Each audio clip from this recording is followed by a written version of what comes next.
na verdade, debatedor, né? Não é palestrante, é apenas para ajudar na discussão do nosso tema. Presidente da Comissão de Rezoneamento, ajudar muito na nossa discussão. E Helene Barros, diretor da FENAJUF, idealizador daquele encontro nacional que aconteceu, onde debatemos as demandas específicas do TRE. A gente acredita que foi importante, porque dali já surgiu, ele vai dar os informes dos trabalhos que aconteceram de lá para cá. Acho importante. E vamos esperar que o pessoal lá do curso apareça, né? Eles foram, a assessora informou que vai convidar os servidores para ver se eles aparecem quando acabar o curso. Mas, infelizmente, houve o choque de horário e o choque de data. Mas vamos fazer a discussão. As jornalistas anotam que foi as informações que a gente tirar aqui e municiar para os próximos eventos, próximas discussões sobre o tema. Tá certo? Então, Tiago e Helênio, vamos lá.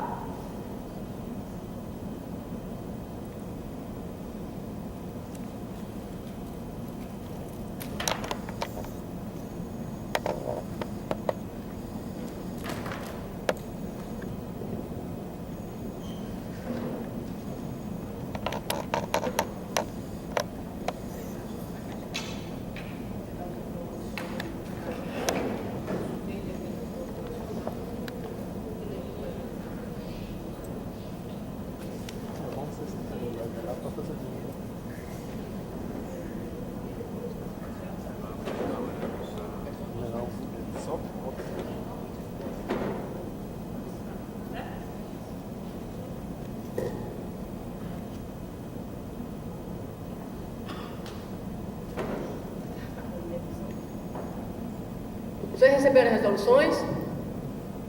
Nós imprimimos aqui as resoluções para ajudar a conhecer o assunto. Difícil que alguém não conheça, mas a gente achou melhor municiar com a impressão das resoluções para distribuir. Então, a gente acertou aqui na mesa que a Helene ia dar os informes sobre esse assunto e depois a gente passaria para Tiago dar o informe de como está a discussão aqui no TRE sobre isso. Certo? Informando que o sindicato já tomou algumas medidas iniciais, né, participou daquele encontro e oficiamos o OAB, oficiamos a presidência, temos ofícios também encaminhados já a partir desses estudos para atuar, no caso de alguma zona ser extinta, a gente atuar localmente também para buscar apoio dos parlamentares, prefeitos, população local, mostrando o que significará para eles perder uma zona eleitoral.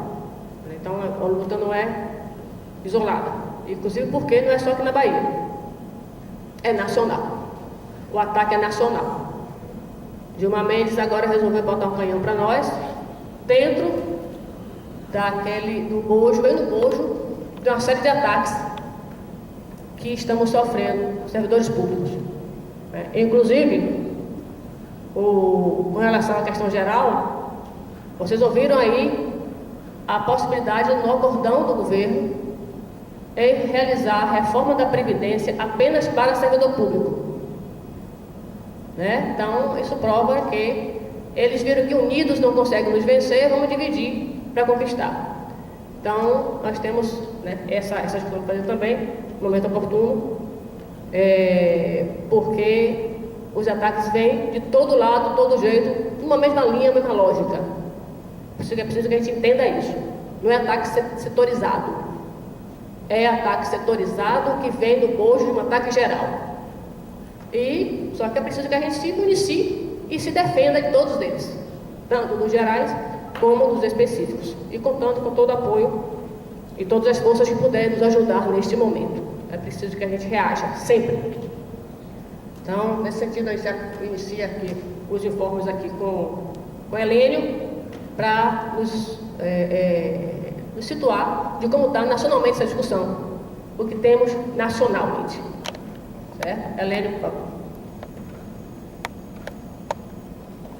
Bom dia a todos e todas.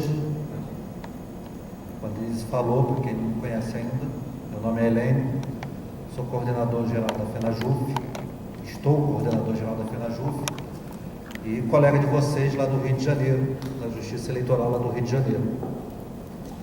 E no início do ano a gente começou o ano sendo pego,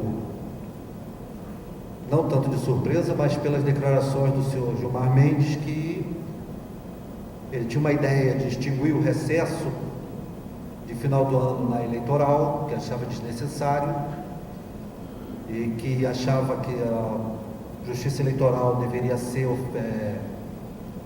nacionalizado o seu horário de carga de trabalho em 8 horas, e a gente ainda tinha alguns problemas de horas extras de alguns locais que não foram pagas relativa à eleição passada. E aí isso nos levou, junto com a Denise, inclusive, na plenária, na ampliada, perdão, de fevereiro, a sugerir um encontro nacional da Justiça Eleitoral e a pedir, inclusive, uma audiência com o diretor-geral do TSE para tratar sobre esses 3 assuntos. E qual não foi a nossa surpresa quando, na semana que ia ter essa reunião com o diretor-geral, veio a resolução do rezoneamento e logo depois da terceirização da Justiça Eleitoral. Nós tivemos a primeira conversa, o diretor-geral não compareceu, foi a secretária de Gestão de Pessoal e secretária de Orçamento do TSE, onde eles não sabiam nada ainda sobre essa questão do rezoneamento, da terceirização, nos deram algumas posições sobre a hora extra, a questão do recesso. Saiu aquela resolução do Gilmar dizendo que o recesso agora de final de ano seria apenas em banco de horas compensatórias. A gente sabe que a maioria fazia assim, mas havia locais em que se era pago a hora extra trabalhada de 20 de dezembro a 6 de janeiro. E ele cortou isso. E sobre as horas extras do ano passado, não sei se aqui na Bahia teve esse problema, mas no Rio de Janeiro teve, foi falado que o que era relativo à eleição seria paga. Se não tivesse sido encaminhado junto com o pedido para a verba da eleição, não teria condições de ser pago. Nós continuamos, preparamos o encontro nacional que houve. Nesse encontro nacional, então, já se chegou inicialmente com o rezoneamento das capitais, onde o Rio de Janeiro foi o mais atingido, com a extinção de quase 50% dos seus cartórios eleitorais. Eram 92, 93, e foram extintos 48 cartórios eleitorais, de uma tacada só. Foi determinada a extinção desses 48 cartórios eleitorais, que poderia ter sido até pior, porque pela resolução deveriam ser extintos 50 e tantos cartórios eleitorais do Rio de Janeiro. E nós debatemos isso. Naquele momento o Rio era o que estava mais na visão desse canhão, né, que a Denise falou, mas a gente já alertava naquele momento que a ideia, segundo que a gente tinha conhecimento, através dos nossos colegas do TSE, era da extinção de zonas eleitorais, não só nas cidades com mais de 200 mil eleitores, como inclusive nas cidades que tivessem entre 100 mil e 200 mil eleitores. Colocamos isso, foi tirada uma comissão provisória. Essa comissão provisória ainda está meio capenga o seu funcionamento, né? Até porque as pessoas ficam tentando fazer as coisas de uma certa forma atabalhoada e pode às vezes prejudicar. Mas um grupo chegou a ter reuniões com o Maurício e com o Luciano Fulco, que é o secretário-geral da presidência do TSE. E o que a gente viu foi que nesse momento o que eles passavam para o pessoal da comissão não era o que eles estavam encaminhando.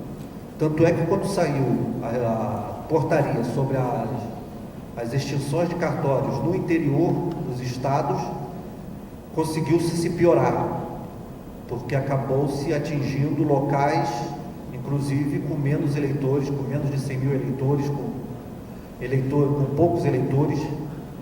Aquela questão do 17 mil, dessa questão dessa densidade demográfica, enfim, e se extinguia cartórios eleitorais de cidades, jogando esse pessoal para uma outra localidade mais distante. Para você ter ideia, no Rio de Janeiro há locais em que há cartórios que já atendem 3 municípios, esses cartórios podem vir atender 4 ou 5, não chega a 6, conforme saiu nessa nova resolução, né? Até porque foi uma resolução que que eu costumo dizer que é uma piada, porque ele bota onde houver mais de 6 municípios, não será juntado. Só que, pelo menos no Rio de Janeiro, o máximo pode chegar a 5. E isso cria um problema sério para o eleitor. E a questão da terceirização com esses postos de atendimento, que inicialmente seria provisório, mas pode se tornar permanente. O problema é que, se a gente for ver com o teto, se a gente juntar isso com a reforma do teto do gasto público, aprovada lá atrás, ano passado, a emenda constitucional 95, não vai haver concurso para esses postos de atendimento. E esses postos de atendimento, no futuro, a curto e médio prazo, provavelmente será ocupado por pessoas terceirizadas. A briga que tivemos aí durante anos para a equiparação dos chefes de cartórios no interior se torna uma vitória de pirro, onde ganhamos ano passado e perdemos agora totalmente aquela equiparação, voltando esses responsáveis por esses postos de atendimento a ganhar a FC1. O TSE continuou fazendo esse jogo de estica e puxa com o pessoal. Quando recebe a gente, diz que vai atender, e quando publica novas resoluções, novas portarias, na verdade não está atendendo praticamente nada, está dando uma tapeada no pessoal. O que a gente quer é não extinção de cartórios eleitorais, para que isso não fragilize ainda mais a justiça eleitoral. Ontem a FenaJuF teve uma reunião com o ministro Gilmar Mendes, foi a coordenadora Adriana Faria que compareceu nessa reunião. Ela ainda não me passou o resultado dessa reunião, e segunda-feira vamos ter uma nova reunião aí já, tanto da FenaJuF quanto da Comissão Nacional, com o diretor-geral do TSE, o Maurício, exatamente para a gente ver até onde a gente consegue ir para evitar essa extinção de cartórios. Na quarta-feira, naquela marcha em Brasília, eu acabei não participando da marcha, porque fiquei em reunião o dia inteiro com o presidente da Associação dos Magistrados Brasileiros e com alguns desembargadores de alguns TREs, especialmente do TRE do Paraná, exatamente para visualizar uma forma de tentar barrar isso. Algumas pessoas acabaram publicando no grupo de WhatsApp a tática que a AMB tinha utilizado para tentar barrar esse rezoneamento. E o que aconteceu foi que, assim que a AMB entrou com o pedido administrativo para ser suspensa a portaria do Gilmar Mendes, o que ele faz? Ele coloca em votação uma resolução que é uma cópia praticamente fiel da portaria dele, tirando esse ônus dele e jogando para o pleno do TSE, acabando com essa perspectiva da ação administrativa para suspender, para anular a portaria dele. E toca-se o barco. Segunda-feira vamos ver se conseguimos reverter isso, porque não é só o rezoneamento em si, não é só a perda de cargos e funções, isso daí não é tão importante. O importante é que vai mexer na vida de trabalhadores e trabalhadoras do judiciário eleitoral que atuam nessas cidades onde esses cartórios serão extintos, vai prejudicar demais o serviço para o eleitor. O eleitor terá que despender, porque vai ter o posto de atendimento, ele vai lá para tirar o título e tirar a certidão, mas a gente sabe que às vezes não é isso, e a maior procura, em geral, para os cartórios eleitorais é aquele pessoal exatamente que tem algum problema no seu título de eleitor, e esses problemas eles terão que se dirigir até a nova sede, que será distante do seu município. Fora isso, tem a própria questão da infraestrutura do novo local. A maioria dos cartórios eleitorais não tem uma infraestrutura básica para comportar a atual atuação deles. Imagine recebendo acervo de outros locais. Isso não se foi visto, isso não se foi preparado. Ou seja, você extinguir cartórios eleitorais em 75 dias que seja, não é tempo suficiente para você elaborar uma infraestrutura minimamente decente para que o servidor possa exercer a sua função dignamente e sem estresse, sem maiores problemas de ordens de saúde. A questão da própria terceirização, que possibilita a contratação de terceirizado, inclusive para a área fins, causa uma perda nessa qualidade de atendimento, porque vão haver terceirizados ganhando um salário de miséria, que a gente sabe que é. O problema da terceirização maior é exatamente isso, a precarização do salário desse terceirizado, trabalhando no local em que ele lida com a vida política de um município, em que ele mora ali, em que ele pode vir a sofrer, como muitas vezes nós sofremos, assédios de políticos daquela municipalidade. Uma vez ele precarizado, esse assédio se torna muito maior, se potencializa o assédio a ele, aumentando com isso o clientelismo político nas cidades do interior, principalmente. Nas capitais, talvez nem tanto, mas no interior isso atinge muito mais. Será transporte de eleitor, que você não vai saber, serão questões de transferência de título de eleitor, que estará a critério de pessoas terceirizadas sem um compromisso vinculativo com a Justiça Eleitoral, e esse vínculo dele será muito mais com a tentativa de resolver o seu problema pessoal, do seu salário, precarizando com isso o serviço e o trabalho nosso.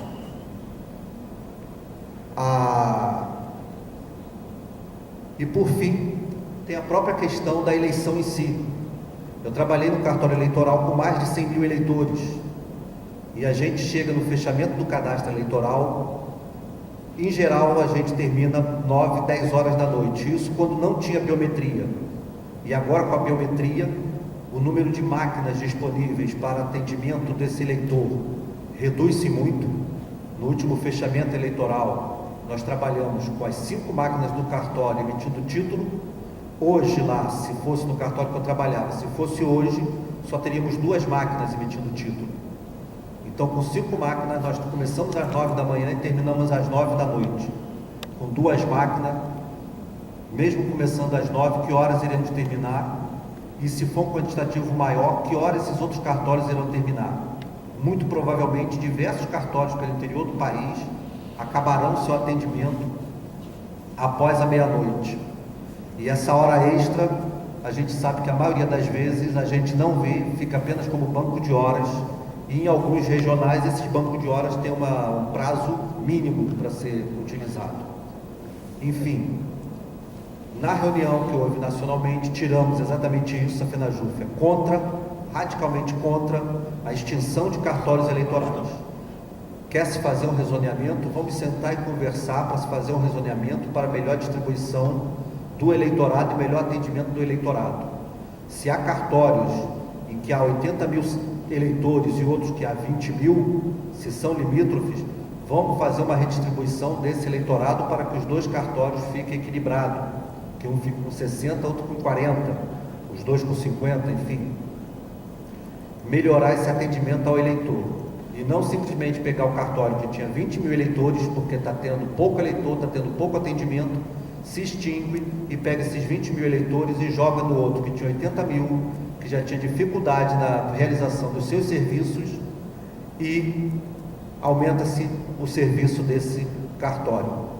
Mas para tudo isso é necessário o principal, que é a mobilização nossa na rua, no local de trabalho, orientando o eleitor, passando para o eleitor essas dificuldades que eles vão ter daqui para frente, e mobilizado contra esses ataques. As administrações dos TREs, por mais que estejam contrário, elas acabam respondendo, respeitando a decisão do TSE, por mais que seja ilegal. Cabe a nós, servidores, trabalhadores e trabalhadoras, nos organizarmos, nos mobilizarmos para pararmos isso. O Rio de Janeiro, por exemplo, tirou um dia de paralisação na próxima segunda-feira, no dia 5, que é o dia que o primeiro cartório eleitoral será extinto no Rio de Janeiro. Então nós vamos parar lá 24 horas de paralisação para mostrar a insatisfação dos servidores, dos trabalhadores e trabalhadoras. E a gente precisa trazer para a luta, junto conosco, nesse momento, os magistrados, a administração, os políticos locais, mas principalmente a população, porque tudo tem uma ligação só. A questão do teto do gasto público, a terceirização, o aumento da carga horária, o rezoneamento, com o futuro plano de demissão voluntária que vem aí, o objetivo é estado nulo, não é nem estado mínimo. Se fosse estado mínimo, nós estaríamos até felizes, mas o objetivo é estado nulo. Para se ter uma ideia, a JN, a Assessoria Jurídica Nacional,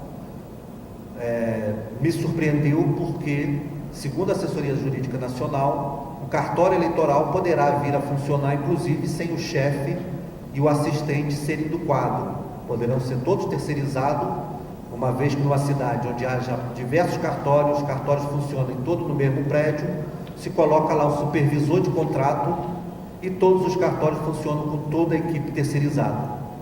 Então isso é muito grave, nós precisamos estar mobilizados, não podemos parar e achar que uma solução milagrosa cairá no TSE, porque o que cai no TSE é só bomba contra a gente.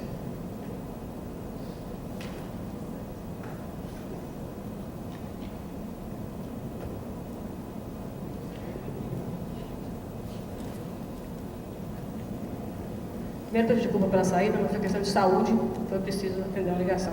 Eu queria chamar para a mesa o doutor, representando a OAB, cadê outra cadeira? Desculpe, como escrevi o convite, a gente não recebeu a informação do nome. Doutor Fabrício Bastos, representando a OAB. Nós convidamos também, já que essa luta, né, é conjunta entre todos e todos nós. Vamos passar para o Tiago, então, a palavra. Bom dia. Na verdade, eu vou fazer aqui alguns esclarecimentos também em relação, primeiro, em relação à questão da Bahia e segundo, em relação à movimentação do TSE.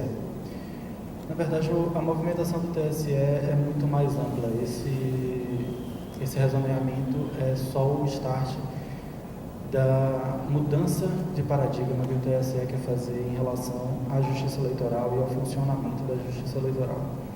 O objetivo do TSE a longo prazo é que os cartórios eleitorais haja, na verdade, uma divisão, uma separação da atividade jurisdicional e da atividade administrativa realizada pela justiça eleitoral. Quer se reunir os cartórios eleitorais em cartórios jurisdicionais maiores, em polos regionais, uma estrutura muito parecida talvez com a da Justiça do Trabalho ou da Justiça Federal, e o trabalho administrativo, que seria a emissão do título eleitoral, certidões e afins, seria feito através de postos de atendimento de uma forma mais capilarizada. E para isso eles querem exatamente reduzir a estrutura hoje da Justiça Eleitoral, porque na estrutura hoje existente, nos moldes hoje existentes, eles não conseguem fazer valer esse plano que eles estão estabelecendo. Então, na verdade, esse é um primeiro movimento para que isso seja realizado. Eu estive em Brasília na semana passada, representando o tribunal, a comissão de rezoneamento, e foram ouvidos todos os regionais e foram apresentadas várias sugestões.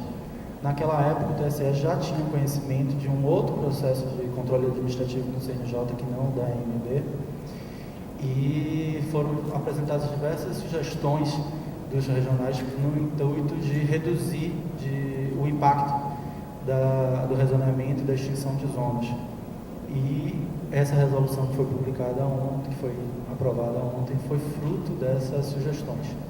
Na verdade, foram todas as sugestões que foram apresentadas na reunião, foram incluídas na resolução, exatamente porque tinham questões que não poderiam ser resolvidas por portaria, porque modificaram a resolução anterior, no exemplo, de se considerar a densidade demográfica da zona eleitoral como um todo e não do município de densidade demográfica. Ontem houve uma videoconferência, do qual eu também fiz parte, e foi-se colocado exatamente isso. Há, na verdade, uma incorreção, inclusive, nessa resolução que foi aprovada ontem, porque ela não deixa claro que se trata só das zonas eleitorais com menos de 200 mil eleitores, esses critérios que foram colocados ontem. Mas eles afirmaram que vão fazer o esclarecimento e a correção da resolução nesse sentido. E deixaram claro que não vão ceder mais em relação a nenhum outro critério, porque eles entendem que o limite de barganha que os TREs tinham junto ao TSE foi atingido, então eles não têm mais intenção nenhuma, na verdade, de ceder e de flexibilizar nenhum critério a mais. Então, para se evitar qualquer tipo de extinção, acredito eu que com negociação com o TSE não se vai conseguir mais. Inclusive porque eu também tive em reuniões com o Luciano Fuch, com o Maurício, diretor-geral do TSE, e eles deixaram bem claro que o rezoneamento vai acontecer e vai acontecer esse ano, independentemente, inclusive, das zonas eleitorais que estejam em cadastramento biométrico, como foi solicitado por diversos regionais. A gente fez um levantamento pela comissão do que seria o impacto dessas zonas eleitorais aqui na Bahia, certo? Considerando, na verdade, os critérios inicialmente apresentados, as sugestões que foram apresentadas. Pelos critérios inicialmente apresentados, a Bahia perderia 30 zonas eleitorais no interior. Com a alteração dos critérios da forma apresentada, que foi na reunião passada, essa perda era reduzida para 8 cartórios eleitorais. E, no entanto, a gente ainda não tem como confirmar, porque os critérios foram aprovados do jeito que, mais ou menos do jeito que a gente pediu, só que eles fizeram uma ressalva em relação ao eleitorado. Eles estabeleceram que o eleitorado tirado como base teria que ser o de 30 de abril de 2017 e que deveriam ser considerados os cancelamentos dos últimos 3 anos e os suspensos também, para contabilizar para o eleitorado. E a gente não tem esse dado exato, então a variação do eleitorado pode haver uma variação também na quantidade de cartórios e zonas eleitorais que deveriam ser extintas.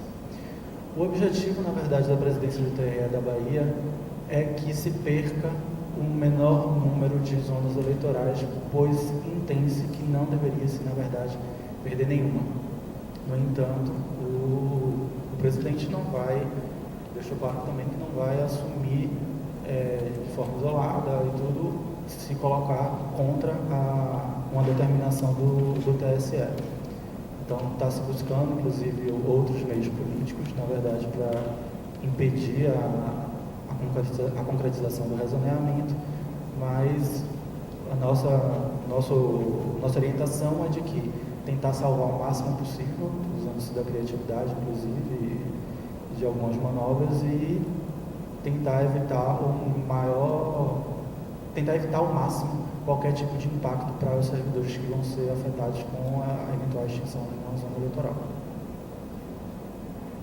E é isso que a gente está tentando fazer. A gente hoje está com esse número, está aguardando, na verdade, o TSE encaminhar o eleitorado que foi utilizado como base, para que a gente possa terminar os estudos e aí apresentar uma proposta para o TRE da Bahia, que vai apresentar para o TSE, que inclusive quer adiantar esse trabalho o máximo possível para já agilizar todas as providências necessárias e fazer com um planejamento um pouco mais detalhado e um pouco menos afetado dos demais nesse sentido.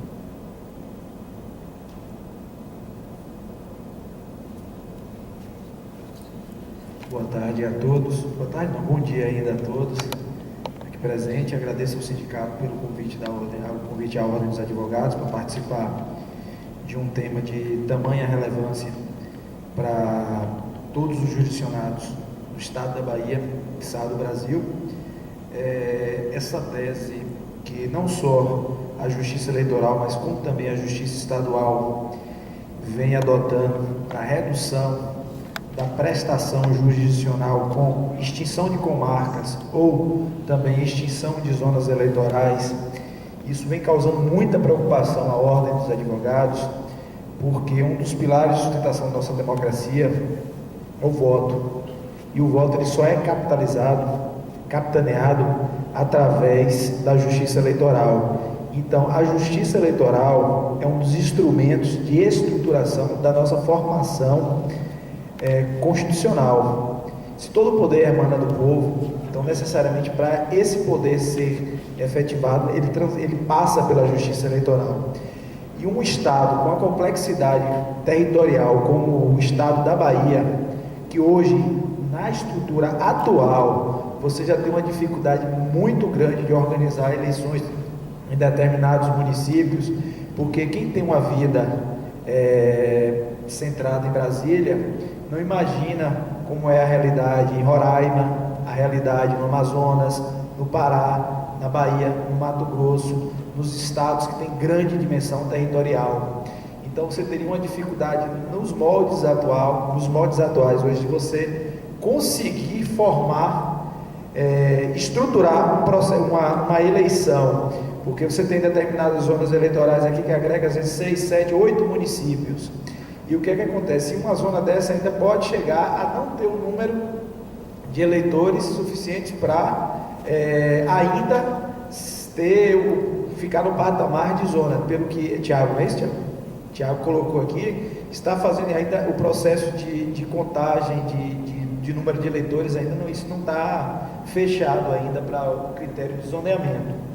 Mas, em cima do que já está colocado aqui, a Ordem já tem um posicionamento institucionalizado já em relação a tanto extinção de comarcas quanto extinção de zonas eleitorais, porque isso repercute na prestação jurisdicional e como também em qualquer processo eleitoral. Você vai criar um embaraço em processos eleitorais, porque fazer uma eleição é algo muito complexo, fazer uma apuração, você ainda fazer isso nos moldes atuais, você já tem essas dificuldades, ainda imagine com extinção de novas zonas eleitorais.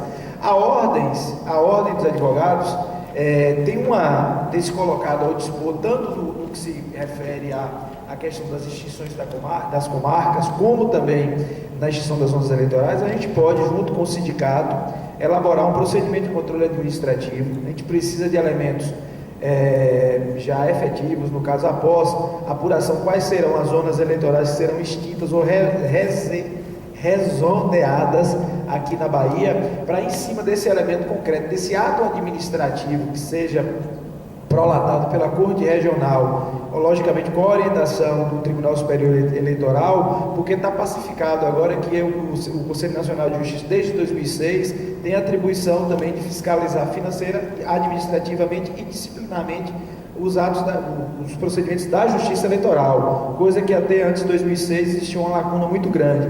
Então a Ordem pode se colocar ao dispor para a gente, em 4 mãos, tentar conseguir chegar em alguns pontos de consenso para a elaboração de um procedimento de controle administrativo, ou quiçá também a possibilidade também de uma impetração de mandado de segurança, ou talvez também uma ação que avalie também o controle de constitucionalidade dessa resolução do TSE, que em tese ela veio a fazer essa alteração na prestação jurisdicional, ferindo, portanto, uma série de princípios, não só princípios, mas dispositivos expressos na nossa Constituição Federal. Então, nos colocamos ao inteiro dispor, acerca da deliberação que o sindicato venha a ter, a gente pode, não digo todos, mas a gente pode ter alguns pontos de consenso para que a gente, em comum acordo, a gente possa vir a formatar um procedimento de controle administrativo. E eu já pedi que fosse inserido na sessão do Conselho, na próxima sexta-feira, inclusive foi inserido na pauta institucional, justamente esse tema, porque eu falo aqui em nome da Ordem dos Advogados, mas ainda precisa de uma deliberação coletiva. Até sexta-feira eu vou fazer essa proposição junto ao Conselho Seccional aqui, para a gente, juntamente com o Conselho Federal da Ordem dos Advogados, a gente ter uma ação conjunta para justamente a gente evitar que mais esse dano ocorra na prestação jurisdicional.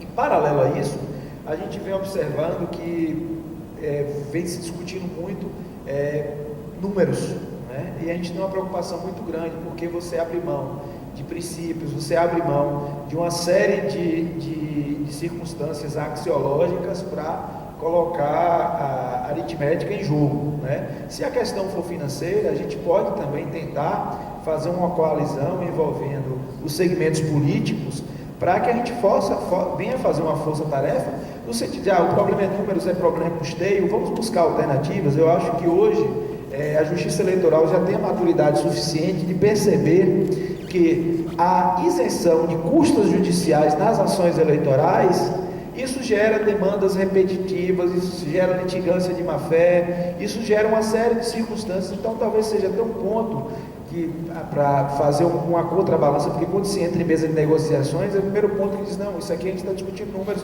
é orçamento, a gente precisa fazer readequação orçamentária, a gente precisa disso. Então, até uma contrapartida em relação a fazer uma proposta de incrementação de receita para a Justiça Eleitoral, a gente pode vir a pensar até na adequação e na criação de custos judiciais em relação às ações eleitorais. Isso hoje, dentro da realidade, eu também milito na Justiça Eleitoral, sei da importância da Justiça Eleitoral nos dois aspectos, tanto no que se refere ao processo eleitoral e nas funções jurisdicionais, como também nas funções administrativas. Eu sei da importância da Justiça Eleitoral, eu sou da tese de que ela tem que ser mais capilarizada do que é atualmente, porque você tem, aqui no estado da Bahia, você tem ainda distâncias entre uma zona, entre uma cidade e a sede da zona eleitoral, distâncias absurdas, trânsito por estradas que não tem asfalto, então já há uma dificuldade muito grande, e você cercear isso, eu acho que é algo que tem que ser pensado. Então se for uma discussão de números, a gente, para evitar que isso aconteça, a gente pode vir a discutir também essa possibilidade, que eu acho que cobrança de custas hoje, uma AIGE, uma AIME, um mandado de segurança, as ações eleitorais hoje têm isenção de custas, então necessariamente, se tiver a discussão financeira e orçamentária em campo, é uma espécie de contrapartida para se colocar nas mesas de negociações. Logicamente que isso aqui tem que passar pelo Congresso Nacional, mas eu acho que no momento que o país está precisando, eu acho que os males que o nosso presidente da Ordem Lesbiana sempre fala, parafraseando Otávio Mangabeira, os males da democracia só se curam com mais democracia. Então hoje a gente está vivendo um momento atípico no nosso país, em que a gente está enxergando claramente restrição de direitos em todos os setores, na esfera penal, na esfera civil, na esfera também eleitoral. Então a gente está vendo a nossa Constituição passando por um verdadeiro processo de metamorfose e de desconstitucionalização. Então, assim, a gente está passando por um problema de crise ética, de crise política, de crise financeira. Eu acho que a gente não pode curar esses males restringindo direitos, e isso aqui vai repercutir diretamente no processo eleitoral, porque quem conhece uma eleição, como uma eleição é feita nos dias anteriores, os servidores que laboram em zonas eleitorais, principalmente no interior, sabem da dificuldade da semana que ocorre a eleição. Então, se você existir uma restrição no número de servidores e uma restrição no número de zonas eleitorais, o que já é difícil vai ficar impossível. Então, não vai ter mágica que se consiga fazer em 10, 15 dias para resolver os problemas que todos que já trabalharam aqui em eleição sabem, que o servidor fica sem dormir, o juiz eleitoral plantão recebendo processo em véspera de eleição.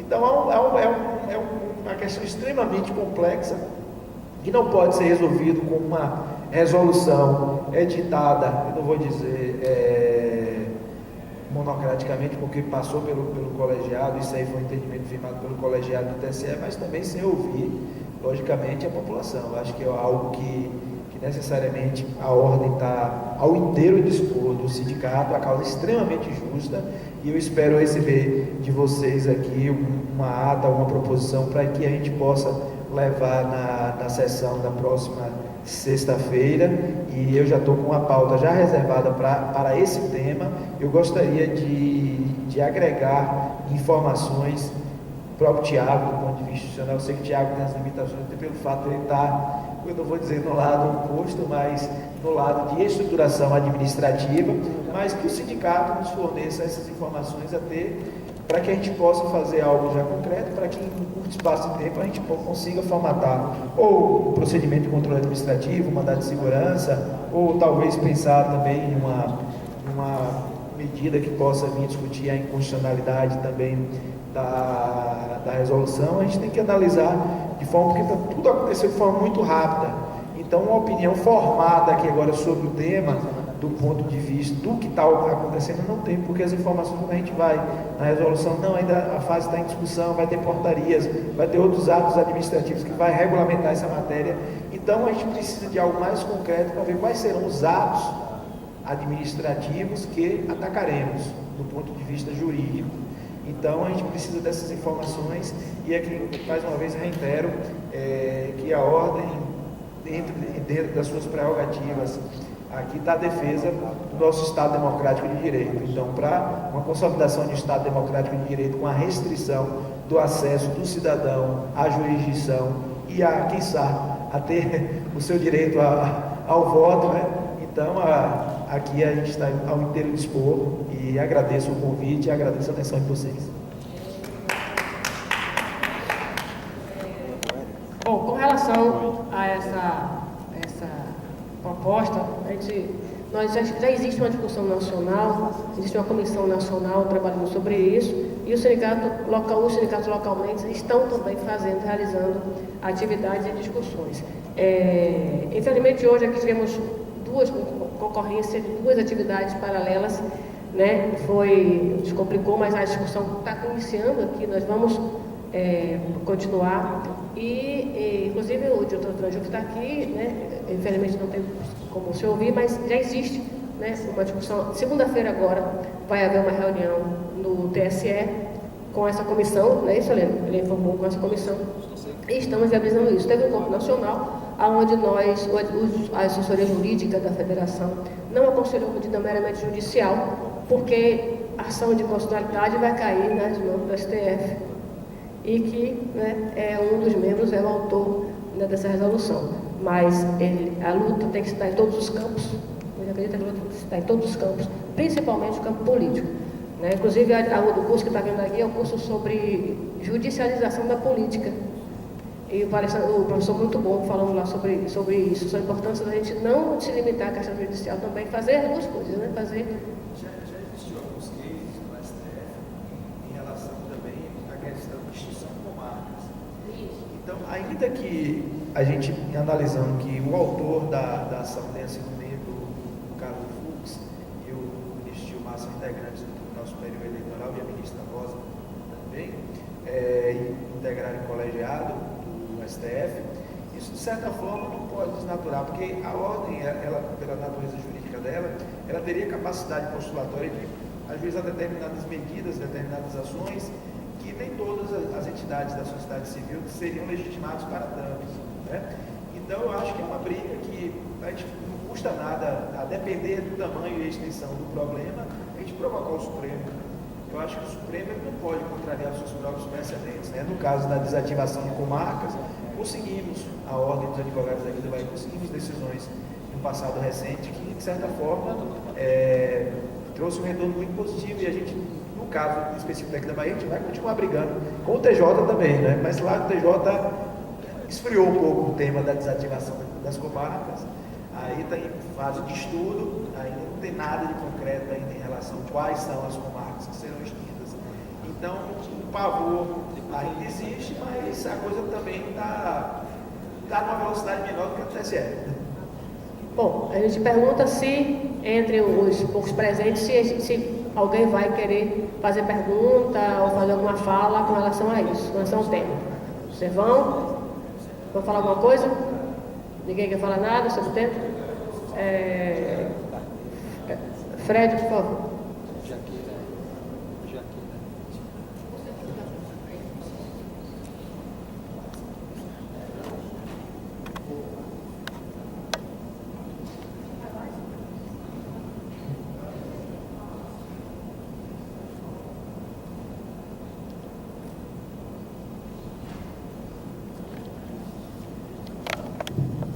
Então, boa tarde aos presentes, boa tarde à mesa, né? Agradecer a presença aqui do Helênio e do representante da ordem. Eu acho que a gente tem, de fato, uma série de questões que a gente precisa debruçar com muito mais cuidado. E eu acho que isso começa, inclusive, para a gente parar um pouquinho e pensar, de fato, no que é que está acontecendo. A gente já tem apontado há algum tempo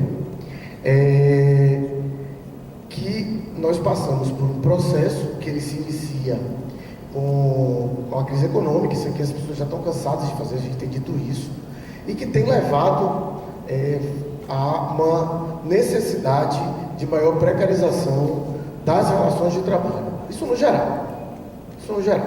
Então não tem nada de eficiência econômica, não tem nada de fim da justiça eleitoral. Eu acho um equívoco, eu acho que essa linha política é uma linha equivocada. A gente devia estar, nesse momento, dizendo claramente, inclusive, quais são os limites da justiça eleitoral. A gente precisa ter clareza quais são os limites da justiça eleitoral. Nós precisamos ter clareza. A gente sabe disso. Tem uma coisa que me incomoda muito, eu não sei se incomoda os colegas, mas sempre que um cara que é pego num esquema de dinheiro que foi recebido de empresa, a primeira coisa que ele diz é que as prestações de conta dele foram aprovadas pela Justiça Eleitoral. Ele transfere para a gente a pilantragem deles, porque de fato foram, porque a gente, e aí é o que a gente precisa estar dizendo aqui, é uma justiça formal. Esse direito de acesso ao voto, ele é limitado pelo poder econômico, ele é limitado pelo dinheiro das campanhas, ele é limitado pela divisão do tempo de televisão, que é uma limitação que a gente não tem como resolver, mas que a gente tem que fazer esse debate também. Que a gente precisa fazer esse debate também do que é a justiça eleitoral. A justiça eleitoral hoje no Brasil, da forma como ela é organizada, ela serve para legitimar o Temer, a Dilma, o Cunha. É para isso que ela serve. Nesse debate, em momento nenhum, se falou sobre acesso da população, se falou sobre democratização interna da justiça eleitoral. Então, é essa linha que a gente está vendo. E eu acho equivocado a gente estar reforçando essas coisas como se a gente estivesse num processo de ataque à democracia. Ataque à democracia a gente tem todo dia, gente. O que a gente tem agora, na verdade, é um processo de crise econômica séria que se quer colocar todo nas costas da gente. E isso aí em todos os aspectos. A gente falava disso quando a gente criou aqui uma mobilização em torno da aprovação da antiga PEC 55, que hoje é emenda constitucional 95, 96, não sei. E que isso está tendo reflexos, é simples. Está tendo reflexo na justiça do trabalho, está tendo reflexo na justiça eleitoral e vai ter na federal, como está tendo em outros locais. Como está tendo na aprovação da terceirização, como está tendo na questão da tentativa de aprovação da reforma trabalhista, da reforma previdenciária e assim por diante. É esse o cenário. Não é um ataque à democracia, porque a democracia, inclusive, ela é limitada pelo poder econômico, como a gente faz questão de sempre estar reforçando aqui. Eu acho que a linha que está sendo adotada de minimização é um equívoco. Um servidor que seja prejudicado, que vai ser removido arbitrariamente, que vai ter que tirar toda a estrutura que ele construiu no interior, e a gente sabe dos problemas que os colegas do interior enfrentam, muitas vezes, com dificuldade de colocar seu filho na escola porque não tem uma escola boa, com a dificuldade para se acomodar longe dos seus familiares, e no momento que essa pessoa consegue centrar a sua vida minimamente, organizar a sua vida minimamente, vem uma resolução de não sei da onde, emanada por não sei quem, com o objetivo de economizar a qualquer custo, e ponto final. Então não pode ser essa linha de minimizar prejuízos. A nossa linha principal é mobilizar, é construir para que a gente possa barrar esse processo. E isso vai se fazer pela política, porque é muito fácil. Judicializar é muito fácil. Transferir os nossos problemas, para que o Estado resolva, é muito tranquilo. Nós vamos precisar fazer, e aí, velho, não adianta. A gente não vai conseguir isso marcando o debate sem ver a necessidade das pessoas. Nós temos, essa semana, aconteceu aqui, um absurdo que foi feito mais uma vez pela administração do tribunal. A administração do tribunal foi para a TV dizer, porque precisa, mais uma vez, conseguir as suas metas, foi mais uma vez para a TV dizer que você tem que ir para o TRE correndo, porque senão vai cortar os benefícios sociais, inclusive o Bolsa Família. Desde segunda que a gente vive final de clima de alistamento aqui. A gente vai passar um ano vivendo final de clima de alistamento? É essa a proposta? Hoje eu soube, porque inclusive os eleitores estavam na chuva, hoje eu soube que os eleitores foram colocados para a parte baixa do estacionamento coberto, porque a CEGI pediu, porque os caras fizeram isso eles foram para a TV fazer isso e não criaram a menor condição nem para a gente atender, nem para o eleitor ter um mínimo de conforto. Então os colegas não estão aqui, é porque eles estão tendo que fazer esses atendimentos. Tá? E aí a administração, que inclusive o colega aqui faz parte, né? Então tem responsabilidade no processo, é preciso que se diga, tá? Então eu acho que não dá para girar pelo aparato, pelo formalismo. A gente tem que ver a necessidade real das pessoas. Aqui na Bahia, talvez essa coisa não incendeie tanto, se a gente realmente conseguir atingir só 30 ou só 8, mas isso tem um potencial grande de mobilizar os servidores do eleitoral no Brasil, porque de fato a gente está em frente a uma derrota. Nós aprovamos a equiparação de chefe de cartório, né? Demorou para conseguir orçamento para isso, e agora os caras estão cortando o orçamento disso. É simples, dentro do processo que a gente tem de precarização das relações de trabalho, de abrir postos a 3x4 nessa cidade com estagiário. É isso, é essa situação, é isso que a gente está falando de acesso à democracia. Então é essa que é a situação que a gente tem. Então eu acho que essa linha de minimizar está errada. A linha que a gente tem que adotar aqui é de mobilizar, de construir respostas políticas da categoria para tentar barrar esse tipo de esquema, porque está começando.